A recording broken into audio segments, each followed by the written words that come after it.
Hi, my name is Bryce and welcome to my behind the scenes Wild Shores video.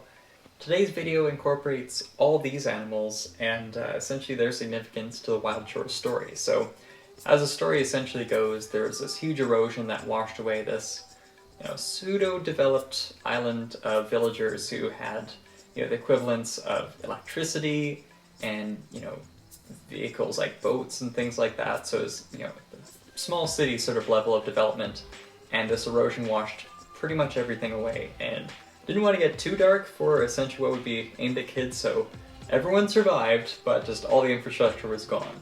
In addition to all the destruction, all these wild animals were displaced everywhere.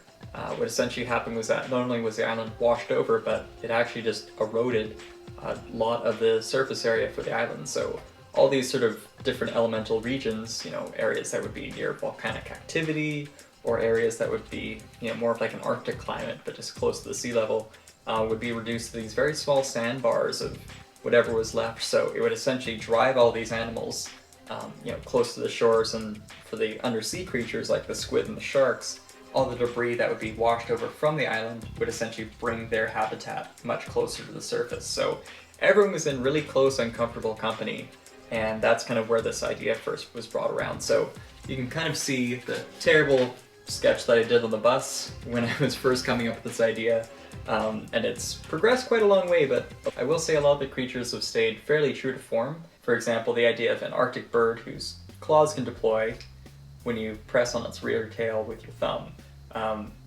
Mechanisms like this were actually really probably the most fun part of this project for me, besides editing the website, where I could just could really embrace the magic of Technic and use CCBS to create more of like a smoother, more kind of lifelike character from all these different creatures. So the idea of each of these very unique sort of attack abilities, or at least sort of gestures and motions from the animals, was probably one of my favorite parts of developing this. So just to kind of quickly go through all of them, I would essentially have the bird that would deploy its claws. I would have the crab that could sort of swipe its claws back and forth, and also you could manually just move some of the legs back and forth, two at a time. I also had a squid that didn't have any sort of spring power to it, but I decided against it, where you can simply have it swim along, or you can have it, wrap onto things. And all these animals are based on at least one real-life animal, where this being the vampire squid, which instead of having, very loose, sort of thin tendril-like tentacles, it actually has very webbed sort of tendrils to it, and oftentimes there's quite large barbs on the inside, so that's kind of where the idea for this one came from. With this crab, of course, it's like the long pinchered crabs that you see, but also any general crab that you'll find on the beach that has more like a very wide set stance, but also has like very needle-like sort of pinchers to it. These also aren't massive creatures to deal with, but I ended up also shrinking from this proportion down all the villagers and all the heroes who would be facing against them.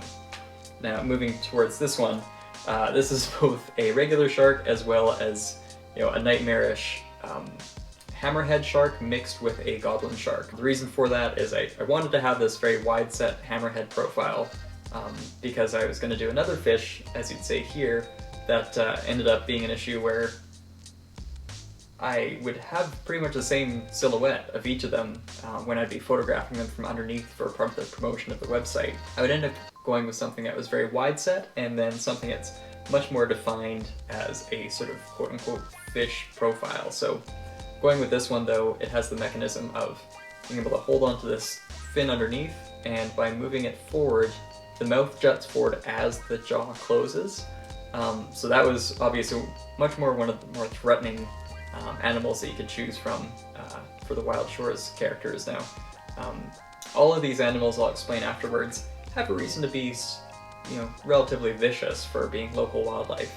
The next one, though, of course, being this giant gnat, which I had a few different iterations for, just because I wasn't even sure what I was going to have to represent, the sort of jungle or wind region.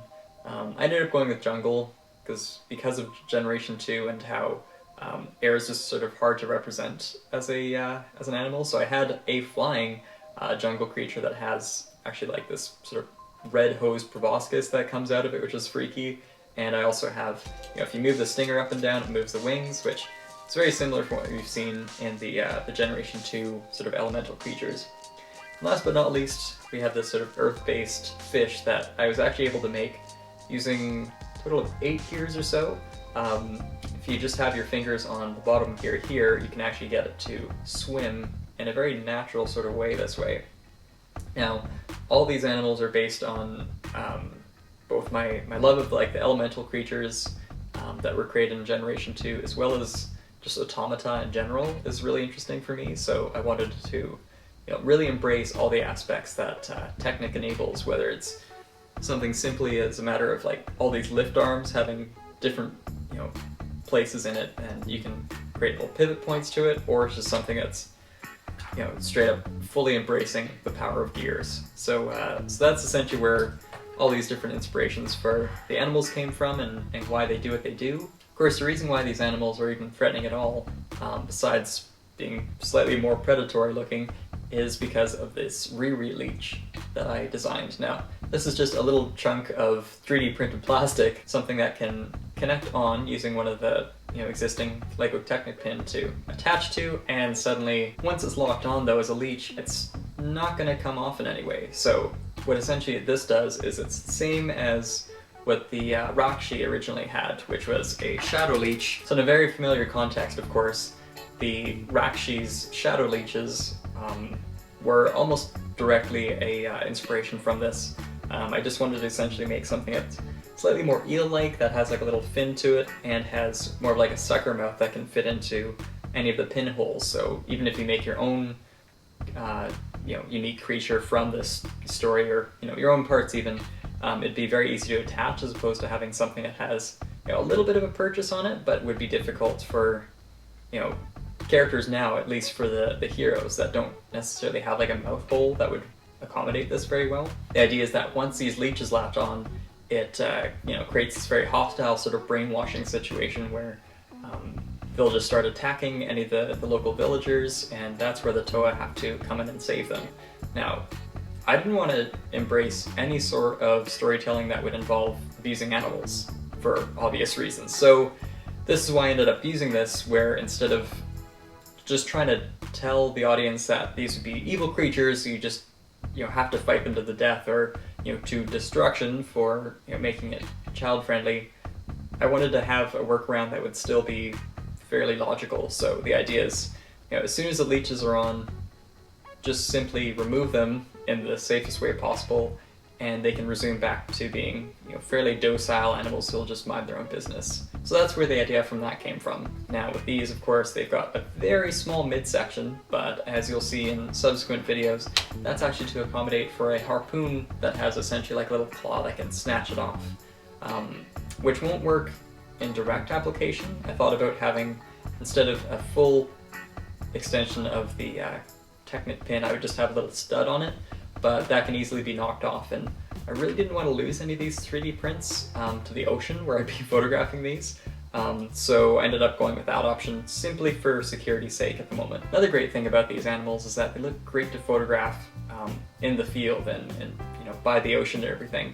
I mean, some of them are still covered in sand from when I did my photo shoot, but as you can see here, they seem to be right at home for being, shiny pieces of plastic and everything. So to summarize, all these animals would be very crucial to the story, not only in being sort of the first antagonist, but also would be carrying essentially like a little key to the next chapter of what would unfold. Also, I'd be able to have a huge sort of diverse range of, not quite enemies, but at least adversaries for the Toa to fight and everything, without actually embracing animal abuse.